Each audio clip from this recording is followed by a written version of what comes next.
Hello guys, welcome to the introduction on how to register a ByBit account.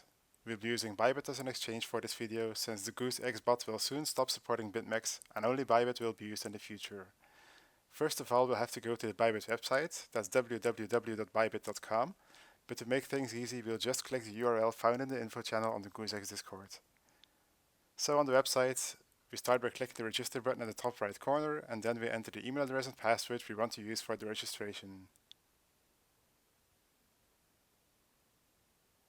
Once that's finished, we click the register button.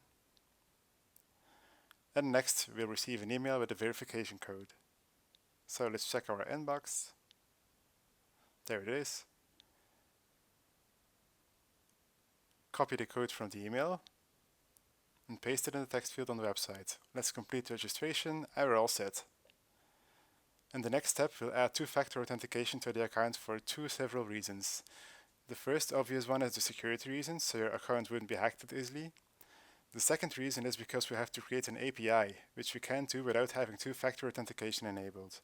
So let's go to our account settings by clicking the email address in the top right corner, and next go to the Google Authentication and click the settings button next to it. Once again, we'll receive an email with a code like the one before.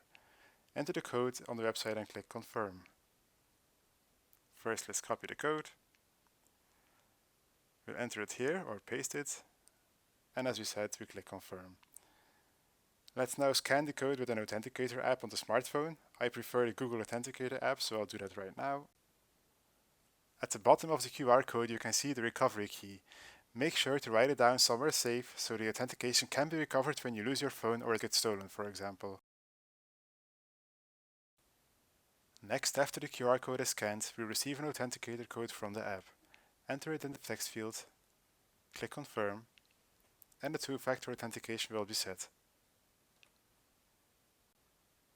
The pages you'll be using the most on the ByBit website are most likely going to be the trade page, the assets page, and the account settings page. The trade page has the most common items like you can usually find in every exchange, like the order book, the recent trades, and a chart per trading pair. Next, there's the assets page, which will show you your current holdings. There is no assets on the account at the moment, as you can see, since it's a brand new account. And at last, there's the account settings page. Here we'll also create the API we'll need for the bot to work, but we'll show you the details in a separate video. If you have any questions regarding this video, feel free to ask them in the Goose-X Discord. See you guys, thanks for watching, bye bye.